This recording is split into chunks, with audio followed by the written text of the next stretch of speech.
बुड्ढा. लेखक सुनील गोबुरे. अभिवाचन दत्ता सरदेशमुख. बुड्ढा.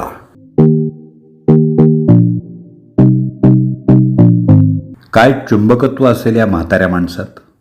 का दैविक हे असावं? असणारच. त्याशिवाय का तब्बल 50 वर्ष शिस्तबद्धपणे फक्त आपलं काम एके काम करत पिढ्यानपिढ्या लोकांच्या मनात घर करून राहणं, हे खायचं काम नाही. तो प्रोफेशनल आहे. बाकी सहकलाकार येवोत न येवोत दिलेल्या वेळेला तो सेटवर बरोबर हजर असतो. आपलं काम मन लावून करतो आणि वेळेत निघून देखील जातो. पिंक सिनेमात तो उपरोधानं म्हणाला असेल, हमारे यहाँ घडी की सुई करेक्टर डिसाईड करती है. पण याच घड्याळ्याच्या काट्यांचा मान तो जीवनभर राखत आलाय. हे प्रोफेशनलिझम असं शिकता येत नाही. ते मुळात असावं लागतं. आपल्या आत त्याच्यात ते आहे, अगदी ठासून भरलेलं. त्याला तुम्ही गायला सांगा, तो प्रयत्नपूर्वक चांगलं गाईल. त्याला नाचायला सांगा, तो भगवान दादांपेक्षा कमी नक्कीच वाटणार नाही. त्याला फायटिंग करायला सांगा, ते तो सराईतपणे करेल. अगदी ॲम्ब्युलन्स घेऊन येईल आणि 4-5 गुंडांना त्यात टाकून घेऊन जाईल. तुम्हाला ते पटेल नव्हे, तुम्हाला ते पटावं यासाठी तो अधिक मेहनत घेईल. तो रोमांसमध्ये थोडा बुजरा आहे खरा, पण आपल्या केसाळ अंगासह परवीन, रेखा किंवा स्मिताबरोबर बेडसीन करताना तो त्यात शक्य तितकी आर्तता आणेल. त्याला न बोलता व्यक्त व्हायला सांगा. तो शक्तीमधल्या विजयप्रमाणे आपल्या मेलेल्या आईला पाहायला येऊन ज्याच्याशी जीवनभर कटुता ठेवली ते आपल्या बापालाच धीर देऊन जाईल. किंवा शोलेमध्ये जय बनून विधवा राधाच्या प्रेमात पडेल. कमीत कमी शब्दात निव्वळ आपल्या देहबोलीतून तिच्याविषयीच्या निर्मळ भावना व्यक्त करत राहील. आणि जेव्हा त्याला खदखदत बोलायचं असतं तेव्हा त्या निद्रिस्त ज्वालामुखीचा उद्रेक पाहावा. मेरे बाप ने 2 शादियां की थी. एक मेरी माँ के साथ और एक अपने नौकरी के साथ. कानून मेरा सौतेला भाई है, सौतेला भाई. असं म्हणताना कायद्याविषयीची त्याच्या मनातली भयंकर चीड तुम्ही समजून घेता. तुम्हाला ती घ्यावीच लागते. जीवनाविषयीचं एखादं तत्त्वज्ञान अगदी सहज बोलता बोलता सांगून जावं तर ते त्यानंच. समय वो पल है जिसमें एक अजनबी से मोड़ पर उधर से आता अजनबी इधर से आते अजनबी को देखकर रुक जाए और सोचने लगे हम कभी न कभी कहीं न कहीं पहले भी मिल चुके हैं. किंवा हे वाक्य पहा, जो जिंदगी भर ढूंढा वो पाया नहीं और जिसे पाया उसे चाहा नहीं. त्याच्या तोंडी अशी साधी वाक्य द्या आणि ते अस्सल 24 कॅरेट सोनं होऊन बाहेर पडतं. फक्त त्याच्या तोंडूनच ते आपण ऐकावं आणि तृप्त व्हावं. किंवा व्यंगात्मक बोलावं तर त्यानंच. मग तो विनोदी प्रसंग असो, मैंने तो आँख पहले ही बंद कर रखी है, किंवा तुम्हारा नाम क्या है बसंती, किंवा अगदी गंभीर प्रसंग असो, आजकल अपने देश में काम ढूंढना भी एक काम है, बस आजकल वही कर रहा हूं. असे संवाद तो लिलाया म्हणून जातो, अगदी डोळ्याची पापणी न मिटता. बाकी त्याला अँग्री यंगमॅन बनवणारी त्याची ती तडफदार सगळी संवाद फेक सलीम जावेद, कादर खान, राही मासूम रजा इत्यादी प्रभृतींच्या कृपेनं आपण दीवार, शोले, त्रिशूल, कालापत्थर, बेमिसाल, अग्निपथ या सिनेमांमधून पाहतच आपण मोठे झालोय.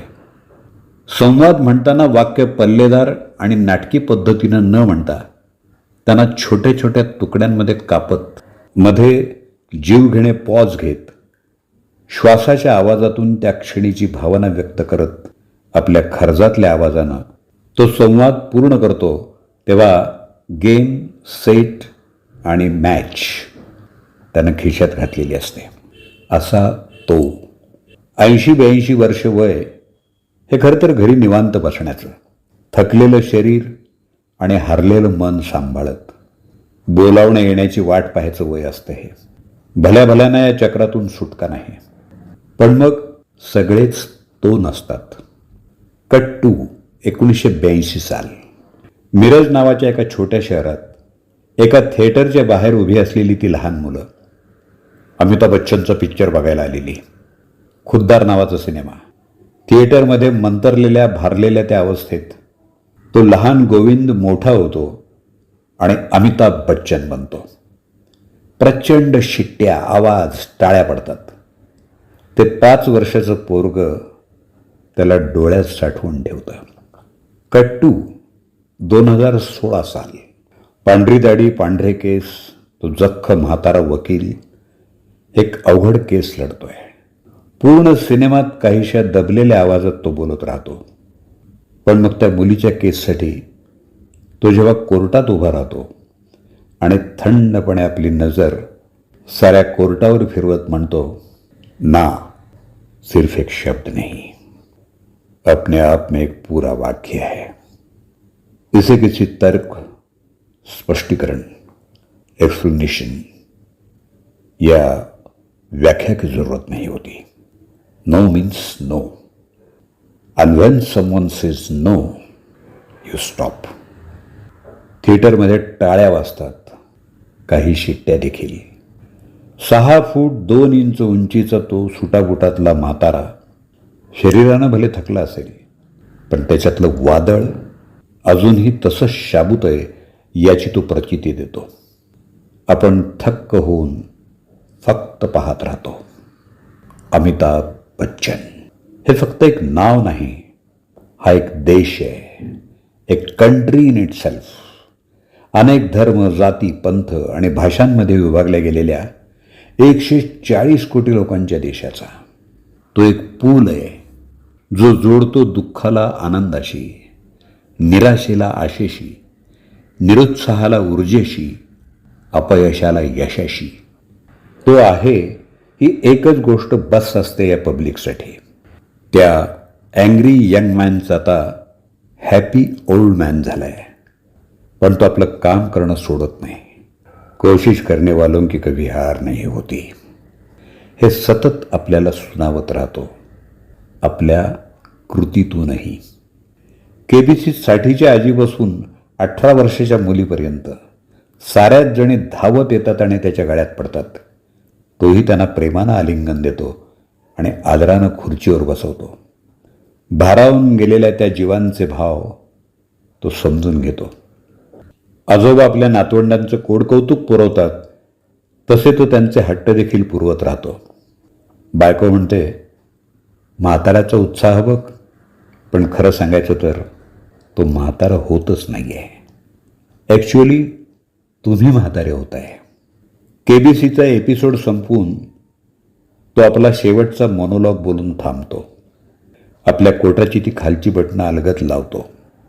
आपल्याकडे बघून हसतो आणि अचानक डोळा मारतो आणि मोठ्यानं हसत आपल्यासारख्या तमाम वेड्यानं म्हणतो, बुड्ढा बुड्ढा होगा तेरा बाप.